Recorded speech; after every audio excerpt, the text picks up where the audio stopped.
তাহলে আজকের আলোচ্য বিষয় হচ্ছে নুন। এটার কবি হচ্ছে জয় গোস্বামী। তো বিষয়টা হচ্ছে প্রথমেই যে প্রশ্নটা হবে সেটা হচ্ছে যে এই কবিতার যে নামকরণ কবি করছে জয় গোস্বামী নুন, নুনকে আমরা সাধারণ ভাষায় আমাদের বাড়িতে সবাইকে কিভাবে বলি? সবার বাড়িতে কি লবণ বলা হয় না নুন বলা হয়? অনেকেই নুন বলে। তোর বাড়িতে কি বলিস তুই? নুন না লবণ? লবণ। আচ্ছা, তাহলে প্রশ্নটা হচ্ছে এটা যে তাহলে কবিতার নাম কবি কেন লবণ না দিয়ে নুন রেখেছে? তাহলে প্রশ্ন থাকলো। এই প্রশ্নের উত্তর তবে কি কারো জানা আছে? হ্যাঁ, ভদ্র ভাষায় নুন বলছে। আর যে লবণ যে কথাটা বলছে তাহলে এটা আচ্ছা, এটা তাহলে তুচ্ছ ভাষা একটা, তাই তো? এখন বিষয়টা হচ্ছে তাহলে এটা একটা প্রশ্ন থাকলো যে কবিতার নামকরণ লবণ না দিয়ে কবি কেন নুন করেছে, তাই তো? তাহলে কবিতাটা পড়া হলে তাহলে বুঝতে পারবো যে এইটা কবিতার নামকরণ কেন কবি লবণ না করে নুন করেছে। তাহলে কবিতাটা পড়া হবে আগে, কিন্তু এই কবিতাটা পড়ার আগে যিনি কবি জয় গোস্বামী তার সম্পর্কে এখানে অল্প কিছু সংক্ষিপ্ত আকারে বলা হয়েছে তার জীবনী সম্পর্কে। তাহলে সেটা একজন পড় বল।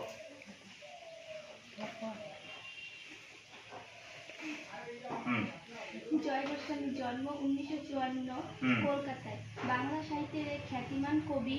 তার লেখা উল্লেখযোগ্য কবিতার বই প্রশ্নজিৎ, উন্মাদের পাঠক্রম, ভগবান, ঘুমিয়েছে ঝাউপাতা, বজ্রবিদ্যুৎ খাতা, পাগলি তোমার সঙ্গে, সূর্য পোড়া ছাই, হরিণের জন্য একক, ভালোটি বাসিব, শিবির, গড়াত প্রভৃতি।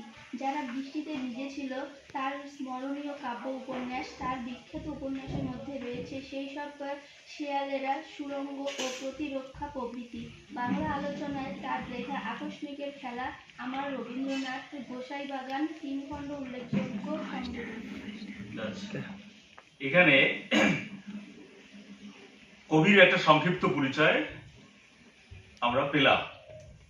এখন বিষয়টা হচ্ছে যে এই যে কবিতাটা কোন কাব্যগ্রন্থ থেকে নেওয়া হয়েছে এখানে সেরকম ভাবে কিছু বলা নেই। এখানে তার উল্লেখযোগ্য কবিতার বই যেগুলো আছে, এই যে এখানে একটা কবিতার বইয়ের নাম বা গ্রন্থ ভুতুম ভগবান, এই ভুতুম ভগবান কাব্যগ্রন্থ থেকে কবিতাটি নেওয়া হয়েছে। তারপরে এই কবিতাটি শ্রেষ্ঠ কবিতা গ্রন্থে স্থান পেয়েছে। তাহলে যদি বলি যে কবিতাটি কাব্যগ্রন্থের নাম কি হবে? ভুতুম ভগবান। তাহলে এবারে কবিতাটা পড়া যাক নাকি? প্রথম দুলান বলছে যে আমরা তো অল্পে খুশি কি হবে দুঃখ করে, আমাদের দিন চলে যায় সাধারণ ভাত কাপড়ে। আমরা তো অল্পে খুশি কি হবে দুঃখ করে। এখানে যে বলছে যে আমরা, তাহলে আমরা কারা? আমরা কারা এখানে? আমরা তো অল্পে খুশি কি হবে দুঃখ করে, আমাদের দিন চলে যায় সাধারণ ভাত কাপড়। তাহলে আমরা কারা? সাধারণ মানুষ। এখানে সাধারণ মানুষ বোঝা যায় কি করে? বলছে যে আমরা সবাই, তাহলে আমরা হচ্ছে সাধারণ নিপীড়িত দরিদ্র নিম্ন মধ্যবিত্ত শ্রেণীর মানুষ। তাহলে আমরা তো অল্পে খুশি। আমরা কি অল্পে খুশি? আমরা অল্পে খুশি কি হবে দুঃখ করে। দুঃখ করে লাভ নেই, মানে এটা হচ্ছে সাধারণ মানুষের কথা। বলছে যে আমরা তো অল্পে খুশি কি হবে দুঃখ করে, আমাদের দিন চলে যায় সাধারণ ভাত কাপড়ে। তাহলে সাধারণ মানুষের দিন কিভাবে চলে যায়? সাধারণ ভাত কাপড়ে। ঠিক আছে। পরের দুই লাইনে বলছে চলে যায় দিন আমাদের অসুখে ধার দেনাতে, রাত্রিতে 2 ভাই মিলে টান দেই গঞ্জিকাতে। এখানে বলছে চলে যায় দিন আমাদের। তাহলে আমাদের দিন কিভাবে চলে? সাধারণ মানুষের দিন কিভাবে চলে? ধার দেনাতে। আর রাত্রিতে 2 ভাই মিলে, এখানে 2 ভাই আসলে বাপ এবং ছেলে। ঠিক আছে। বাপ এবং ছেলেকে দুই ভাই বলছে, তাহলে রাত্রিতে দুই ভাই মিলে টানলেই গঞ্জিকাতে। গঞ্জিকা অর্থাৎ নেশা জাতীয় দ্রব্য, গাঁজা, বুঝিস? আচ্ছা, এখানে সাধারণ মানুষের যে জীবন যাপন, দিন চলে না, কোনোদিন কাজ থাকে কোনোদিন কাজ পায় না, কিন্তু তাদের যে অভাব, এটা যে নিত্য সঙ্গী, সেই অভাবের যে জ্বালা যন্ত্রণা, এটা জুড়াবে কি দিয়ে? এটা কথায় আছে যে মানুষ যখন কোনো টেনশনে ভোগে, যে তার সমস্যার সমাধান করতে পারছে না, তখন সে নেশাগ্রস্ত হয়, তার যে যন্ত্রণা সে সেটা ভুলে থাকতে চায়। যদিও সেটা সাময়িকভাবে, যে নেশা করে কি সব সমস্যার সমাধান করা যাবে, কিন্তু সাধারণ মানুষ এটা ভাবে যে সে তার ব্যথা যন্ত্রণা খুব ভুলে থাকার জন্য সে গঞ্জিকাতে টান দেয়। সব দিন হয় না বাজার, হলে হয় মাত্রা ছাড়া। প্রশ্ন হচ্ছে সব দিন বাজার হয় না কেন? টাকার জন্য। টাকাটা আসে কোত্থেকে? কাজ করলে। কাজটা কোথায় করবে? কাজটা দেয় কে? মানুষ দেয়। তাহলে এই মানুষগুলো কারা যে কাজ দেয়? এটা সাধারণ মানুষ? যারা উচ্চ শ্রেণীর মানুষ, তাই তো, তারা কাজ দেয়। তাহলে আমাদের সমাজ ব্যবস্থা যারা চালায়, ঠিক আছে, তারা হচ্ছে কাজ দেয়। আমাদের সমাজ ব্যবস্থা যারা চালায়, উচ্চবিত্ত শ্রেণী, তারা সমাজের বুকে কাজ সৃষ্টি করে, তারা কাজ দেয়। কিন্তু তাহলে বাজার না হওয়ার কারণটা কোথায় গেছে দেখছিস? বাজার হচ্ছে না কেন? বাজার না হওয়ার কারণটা কি? বাজার না হওয়ার কারণ হচ্ছে তাদের কাজ নেই। কবি আসলে কর্মসংস্থানের কথা বলছে, ঠিক আছে। তাহলে এই যে কাজ নেই, কাজ না হলে, যদি কাজ না থাকে তাহলে তাদের পকেটে টাকা থাকবে না, তাহলে তারা কি দিয়ে সংসার অতিবাহিত করবে, জীবনযাপন করবে? তাহলে এই কাজ দিয়ে হচ্ছে উচ্চবিত্ত শ্রেণী এবং যারা সমাজ পরিচালনা করে। অথচ আমাদের দেশে নানান সরকার আছে, তারা আমাদের এই গরিব মেহনতি শ্রমিক মানুষদের জন্য কাজের ব্যবস্থা করে, সরকারিভাবে ঘোষণা করে কয়দিন? 100 দিনের কাজ। তাহলে যদি বছরে 365 দিন হয়, 100 দিনের কাজ তাও কি ঠিক মতো হয়? ঠিক মতো হয় না। তাহলে যারা দিন আনে দিন খায়, তাদের যে বছরে 365 দিনের মধ্যে 100 দিন, ধরা যাক যে সরকার 100 দিনের কাজ দেয়, তাহলে বাকি আর কয়দিন থাকে? এই 265 দিন তারা কি খেয়ে বেঁচে থাকবে? এটার উত্তর আছে কারোর কাছে? তাহলে তাদের মাটি খেয়ে বেঁচে থাকতে হবে, তাই তো? মাটি কি খাওয়া যায়? খাওয়া যায় না। তাহলে বিষয়টা হচ্ছে এখানে কবি সাধারণ মেহনতি মানুষের প্রতিনিধি হয়ে প্রশ্ন রাখছে। তাহলে তাদের দিন যে চলে না, সব দিন বাজার হয় না, তাহলে এখানে এই যে একটা সমস্যা, এই সমস্যা কিন্তু এটা একটা সামাজিক সমস্যা, এটা একটা ব্যাপক সমাজের সমস্যা। বাজার না হওয়ার কারণে, বাজার না হওয়ার যে কারণ সেটা এখানে বলছে যে দেশে তাহলে কর্মসংস্থানের অভাব আছে, তাই তো? এই জন্য তাদের বাজার হয় না। আর যেদিন হয়, যেদিন একটু কাজ জোটে, যেদিন টাকা হাতে থাকে, তাহলে কি হয়? সেদিন মাত্রা ছাড়া, সেদিন মাত্রা ছাড়া হয়।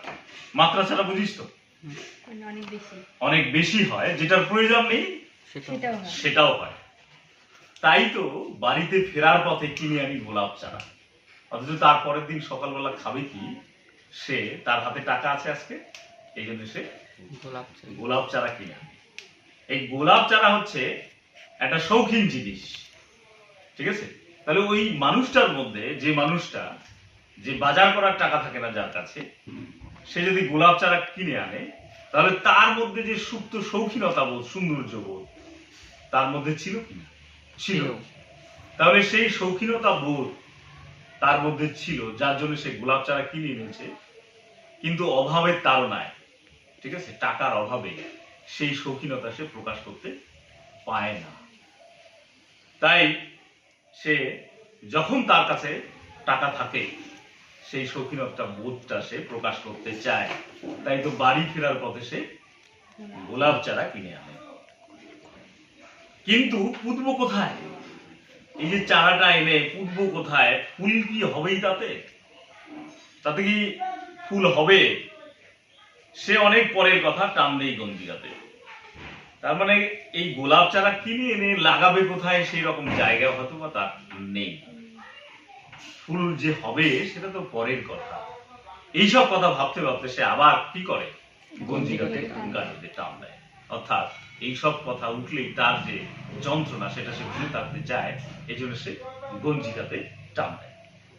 আমরা তো অল্পে খুশি, বলো আর অধিককে চায়।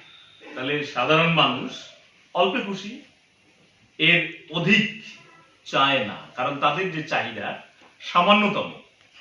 কেন সামান্যতম? তারা জানে, কি জানে? তারা জানে যে বেশি আশা করে, বা তাদের যে বেশি আশা করে যে পাবে সেটা তারা পায় না, এইটা তারা জানে। কাজেই তারা এতেই খুশি। বলো আর অধিককে চায়। হেসে খেলে কষ্ট করে আমাদের দিন চলে যায়। তাহলে দিন কিভাবে চলে তাদের? হেসে খেলে কষ্ট করে দিন চলে যায়। মাঝে মাঝে চলেও না দিন। এই সাধারণ মানুষের মাঝে মাঝে দিন চলে না। বাড়ি ফিরে দুপুর রাতে, খেতে বসে রাত চলে যায়, নুন নেই ঠান্ডা ভাতে। যখন দুপুর রাত বুঝিস তো? দুপুর রাত মানে মধ্যরাত বা অনেক রাত, ঠিক আছে? দুপুর রাতে বাড়ি যখন ফিরে খেতে বসে, যখন খেতে বসে তখন রাত চলে যায় মাথায়। রাত চলা বুঝিস তো? কেন রাত চলে যায়? পরের লাইনে বলছে নুন নেই ঠান্ডা ভাতে। তাহলে রাত চলার কারণ কি? ঠান্ডা ভাতে নুন না থাকার কারণে তার মাথায় রাত চলে যায়। তাহলে রাত চলে যায় মাথায় আমার, আমি তার মাথায় চড়ি। বাপ বেটা দুই ভাই মিলে সারা পাড়া মাথায় করি। মানে একটা মানুষের যখন রাগ ওঠে, কখন রাগ ওঠে? রাগ কখন ওঠে? তোদের রাগ ওঠে না? কখন? কোনো কিছু না পেলে, তাই তো? কোনো কিছু না পেলে। তাই একটা সাধারণ মানুষ যখন তার ন্যূনতম চাহিদা পূরণ হয় না, তখনই তার রাগ ওঠে। তাহলে ঠান্ডা ভাত খেতে যে সাধারণ লবণটুকু দরকার সেটাও নেই। এটা নেই কেন? টাকা নেই। টাকা নেই কেন? কাজ নেই। তাহলে এই যে সমস্যা, এই জন্যে তাদের কি হয়? তাদের রাগ মাথায় চড়ে যায়। আর রাগ মাথায় চড়ে গেলে সেটা যদি আমরা নিয়ন্ত্রণ করতে না পারি, তাহলে কি হয়? সারা পাড়া জেনে যায়। কেমন করে জেনে যায়? মানে একজনের রাগ প্রকাশ করার ভঙ্গি এক এক রকম। তুই কিভাবে রাগ প্রকাশ করিস? জোরে কথা বলে, চিল্লায় চিল্লি করে, হল্লা চিল্লা করে রাগ প্রকাশ করিস, তাই তো? কেউ কি করে? কেউ কান্না করে, কেউ একা বসে থাকে, কেউ ভাঙচুর করে, কেউ ছিঁড়ে ফেলে, কেউ মাথার চুল টানে, কেউ কাউকে কথা বলে না। এই যে রাগ প্রকাশের যে অনেক ভঙ্গি, ঠিক আছে, এটা প্রকাশ করে। কিন্তু এই যে এখানে এই কবিতার যে দুইজনের কথা বলছে, বাপ বেটা, এরা কি করছিল সেই রাতে যখন নুন নেই? ঝগড়া করছিল, তাই তো? তাহলে ধর এখানে যদি আমরা চিল্লা হাল্লা করি, তাহলে পাশের বাড়ির যে লোকটা ঘুমাচ্ছে তার অসুবিধা হবে? তারা কিছু বলবে? একদিন বলবে না, 2 দিন বলবে, 3 দিন বলবে। তাহলে অসুবিধা হচ্ছে তাদের ঘুমের, তাই তো? তাহলে এই চিল্লা হাল্লাটা করছে কেন? সারা পাড়া মাথায় করছে কেন? লবণের অভাব। তাদের ঘরে যে লবণের অভাব, এটা কি জানাতে চায়? না, জানাতে চায় না। তাহলে কেন চিল্লা হাল্লা? চায় না জানাতে, না জানাতে চায়? জানাতে চায়। এখানে যে কবিতাটা শেষ করে তারপরে আবার এই প্রসঙ্গে আসি। বলছে যে রাত চলে যায় মাথায় আমার, আমি তার মাথায় চড়ি। ব্যাপারটা দুই ভাই মিলে, বাপ বেটা দুই ভাই মিলে সারা পাড়া মাথায় করি। করি তো কার তাতে কি? আমরা যে এখানে গন্ডগোল করি, তাহলে পাশের বাড়ির লোক তাদের বলার কিছু আছে? তাদের বাড়িতে গিয়ে তো আমরা গন্ডগোল করি না। তাহলে প্রশ্নটা কোথায়? বলছে করি তো তাতে কি, আমরা তো সামান্য লোক, আমাদের শুকনো ভাতে লবণের ব্যবস্থা করা হোক। বুঝলি কথাটা? বলছে কেউ যদি তার বাড়িতে চিল্লাহাল্লা করে, পাশের বাড়ির লোকের অসুবিধা হবে। পাশের বাড়ির লোক যদি এসে বলে তোমরা এত রাত্রিবেলা আমাদের রুমে ডিস্টার্ব করছো কেন, চিল্লাহাল্লা করছো কেন, তাহলে উত্তর কি হবে? তোমার কি? হুম? তোমার তাতে কি? তোমার তাতে কি? তাহলে এই যে তোমার তাতে কি, তারা যে অ্যান্সারটা দিল, এই অ্যান্সারটা দেওয়া কি ঠিক ছিল তাদের? তারা যে এসে দাবি করলো যে তোমরা এত রাত্রিবেলা চিল্লাহাল্লা করছো কেন, তাহলে তাদের কথাটা কি যুক্তিপূর্ণ? যুক্তিপূর্ণ। কেন যুক্তিপূর্ণ? আমাদের অসুবিধা হচ্ছে। ওদের অসুবিধা হচ্ছে। ওদের অসুবিধা কি হচ্ছে? ঘুমের অসুবিধা হচ্ছে, তাই তো? বললে কাজের অসুবিধা। তাহলে এদের যে অসুবিধা হচ্ছে, এদের ঠান্ডা ভাতে লবণ নাই, তাহলে এরা গন্ডগোল করছে। যখন সারা পাড়ার লোক এই বাড়িতে চলে আসছে গন্ডগোল শুনে, তখন বলছে এরা কি উত্তর দিয়েছে? বলছে আমরা তো সামান্য লোক, আমাদের শুকনো ভাতে লবণের ব্যবস্থা করা হোক। এই কথাটার মানে কি? মানে যারা আসছে ওদেরকে কি এই কথাটা বলা উচিত? হ্যাঁ, কি কথাটা বলছে? শুকনো ভাতে লবণের ব্যবস্থা। শুকনো ভাতে লবণের ব্যবস্থা করা হোক। এই কথাটার মানে হচ্ছে যে আমাদের সারা ভারতবর্ষের যে শ্রমজীবী মানুষ, এই শ্রমজীবী মানুষরা কিভাবে আছে, কিভাবে তারা দিন গুজরান করে, ঠিক আছে, তাদের যে সামান্য দাবি, কি দাবি? সামান্য ভাতের সঙ্গে কি লবণের দাবি। তাহলে ভাত দিয়ে তরকারি খাওয়া হয় তো, তাহলে সেই তরকারির কথা পড়ে, ন্যূনতম যে লবণ সেটা তাদের নেই। তাহলে বলছে যারা আসছে এখানে গন্ডগোল শুনে, যাদের ওই ঘুমে ডিস্টার্ব হচ্ছিল, বলছে যে আমাদের লবণের ব্যবস্থা করে দাও, তাহলে তো আমরা আপনাদের ঘুম ডিস্টার্ব করবো না।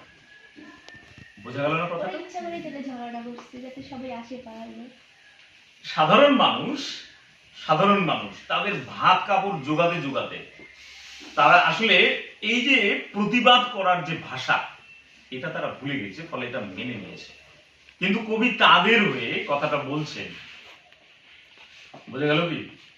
তাদের মধ্যে যে প্রতিবাদ করার যে স্পৃহা, তাদের যে ভাষা, এটা তারা হারিয়ে ফেলছে। কিসের জন্য?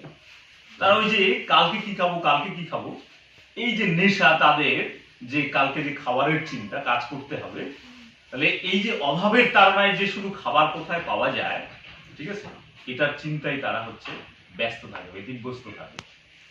আর আমাদের দেশের যারা উচ্চবিত্ত, মধ্যবিত্ত, যারা সমাজ পরিচালনা করে, তাদের কি ভাবনা আছে এই সাধারণ মানুষদের নিয়ে?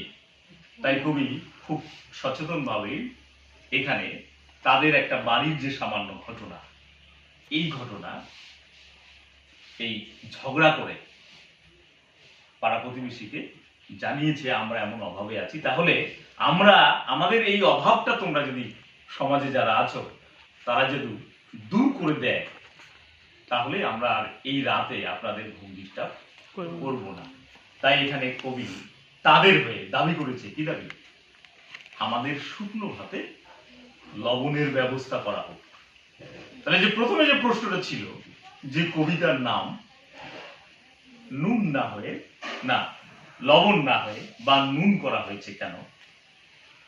একটা প্রবাদ আছে না, নুন আনতে পান্তা করে নেই কেমন, তো ওই হিসেবে দিছি। মানে এখানে সব গরিবের হিসেবে তুলে ধরা হয়েছে। বোঝা গেল না ব্যাপারটা? এই নুন হচ্ছে সাধারণ মানুষের ভাষা, সাধারণ মানুষের ভাষা। সাধারণ মানুষ এই নুন কথাটা ব্যবহার করে, আমরা নুন কথাটা ব্যবহার করি। কিন্তু পরে যারা আসছিল তারা হচ্ছে উচ্চবিত্ত, ভদ্র শ্রেণীর লোক, তাদের ভাষা কি? নুন বললে হয়তো তারা বুঝতে পারবে না। তাই এখানে শেষে কি বলছে? লবণ কথাটা বলছে, যে শেষে লবণ, যে তাদেরকে বোঝানোর জন্য শেষে লবণ কথাটা ব্যবহার করছে, কিন্তু তাদের মূলত মেহনতি মানুষের যে তুচ্ছ ভাষা, সেটা হচ্ছে নুন। তাই যেহেতু কবি এখানে তাদের প্রতিনিধিত্ব করছে, গরিব মেহনতি শ্রমজীবী মানুষের কথা বলছে, তাই এখানে কবি সেই লবণ না বলে নুন কবিতার নামকরণ করেছে। বোঝা গেল কি? আর ওই যে শেষে যারা আসছিল তারা হচ্ছে আমাদের উচ্চবিত্ত শ্রেণী। সেই শ্রেণীকে বোঝানোর জন্য শেষে নুন না বলে লবণ কথাটা ব্যবহার করছে। বোঝা গেল কি ব্যাপারটা? কারো কোনো প্রশ্ন আছে? তাহলে এই পর্যন্তই থাকলো আর কি।